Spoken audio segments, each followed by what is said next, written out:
This is OwlUp, where learning happens in minutes, not hours.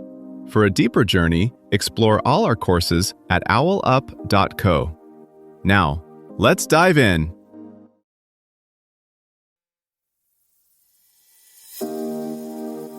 Welcome back to Chapter 4 of our series, Tales of Ingenious Generals. In today's episode, titled General Giáp and the Art of Guerrilla, we'll explore the clever strategies and principles of guerrilla warfare that the legendary General Võ Nguyên Giáp employed during the Vietnam War. Get ready to uncover the tactics that turned the tide of conflict and learn how these methods can still resonate today. Let's dive in. Artillery shells arc into a remote valley. French officers watch, confident. Their enemy has no tanks, no air force, barely uniforms. Yet, a former history teacher, not a career soldier, is about to turn that certainty into a trap that will rewrite how the weak can defeat the strong.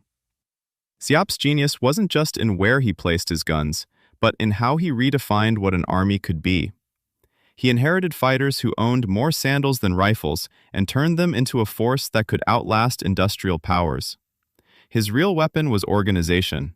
Villages became recruitment offices, rice fields doubled as supply depots, and local grievances were carefully woven into a national cause. Instead of waiting to match the enemy tank for tank, he asked, "What can we already do better? Endure, blend in, move quietly, learn fast. And how do we build a strategy around that?" This mindset let him mix political persuasion, clandestine logistics, and selective battles into one system. To outside observers, it looked chaotic. Small bands vanishing into jungle and city alike. Underneath, it was closer to a mesh network, resilient, redundant, and designed so that no single failure could break the whole. Giap built this system in a country shattered by famine, colonial rule, and war on multiple fronts. French forts dotted the landscape, later replaced by American firebases and airstrips. Cities leaned toward foreign influence, while villages held their own loyalties and fears. Instead of treating these fractures as weaknesses, he mapped them like a coder mapping legacy systems, identifying which pieces could be repurposed, which had to be bypassed, and where a small input could trigger a chain reaction. Crucially, he saw that rifles mattered less than relationships. Control the story, and you slowly control the battlefield. Giap's next move was psychological. He treated morale and perception as resources to be stockpiled just as carefully as ammunition. Before he tried to exhaust enemy units, he worked to exhaust enemy certainty. French and later American commanders kept finding that quiet sectors weren't quiet at all, just places where local cells were studying routines, testing responses, and waiting for the right variable to shift. A convoy hit here, a district chief assassinated there, propaganda leaflets slipped into markets. Each action small, but each designed to force the enemy to spread thinner, question more, sleep less. He formalized this into phased struggle. First, build political infrastructure, cadres, village committees, clandestine schools, under the enemy's nose. Second, wage limited guerrilla war to erode control and gather intelligence. Only when those foundations held did he authorize larger, coordinated offensives. Internal debates were fierce. In 1951-52 and again in the mid-1960s, Giap was criticized for either moving too fast or too slow. He adjusted but didn't abandon the sequence. Rushing to big battles without deep roots, he warned, was like launching software at full scale without first testing it on a small, contained user group. Dien Bien Phu showed how far that logic could go. French planners saw an isolated valley. Giap saw surrounding high ground that, if prepared in secret, could turn the base into a bowl. He ordered tens of thousands of laborers to carve roads by hand, haul artillery in pieces, and dig trench networks that crept closer day by day. The decisive factor wasn't only the guns on the cliffs, but the invisible months of human effort that made it possible for those guns to appear where they couldn't. During the American War, the same pattern extended over borders. The Ho Chi Minh Trail wasn't a single road, but a constantly shifting web of paths, depots, and repair teams. Bombers could crater sections. Within days, new bypasses snaked through forest or over rivers. Giap's staff tracked loss rates, rebuild times, and unit readiness, balancing how much hardship their own troops could bear against how much attrition would slowly hollow out an opponent whose supply lines were long, visible, and politically costly to sustain. Modern organizers quietly borrow from Giap's playbook. Grassroots campaigns, for example, often start by training local volunteers as political infrastructure long before any high-profile rally.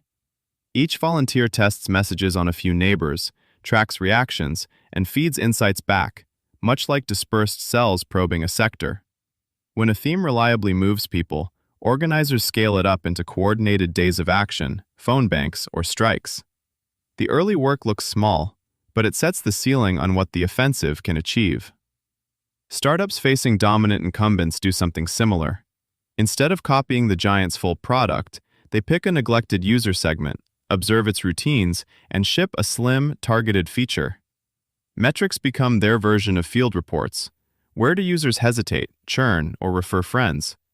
Only when those signals are strong do they invest in larger launches or new markets.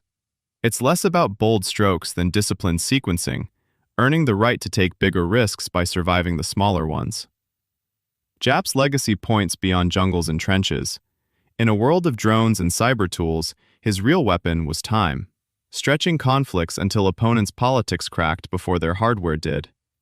Modern movements quietly echo this. A hashtag outlives a news cycle, mutating like code forked by thousands of unseen hands. Your challenge this week: trace one issue you care about from its quiet phase to today.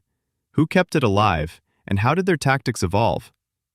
Giap's deeper lesson isn't just for armies or states. It's about how small, steady inputs can redirect huge systems. Like a coder refactoring legacy software one function at a time, he proved that patient, cumulative tweaks can outdo grand, flashy rewrites. The open question is what today's quiet changes are slowly rewiring our own landscapes. Here's your challenge this week. Pick one strong point in your life: job title, budget, authority, or big tool you rely on. And, for the next 7 days, run one key task without using it, forcing yourself to rely on Giap-style guerrilla assets, networks, information, speed, or creativity instead. For example, close one deal or solve one work problem without spending money or invoking your role. Instead, use relationships, unconventional channels, or asymmetrical tactics, like going directly to end users or frontline people for intel. At the end of the week, compare the result to your usual method in terms of impact, cost, and time, and decide one guerrilla tactic you'll keep using permanently. This was OwlUp, your daily step forward. This series continues with more chapters on OwlUp.co. Visit OwlUp.co to access the complete course and continue your learning journey. See you there!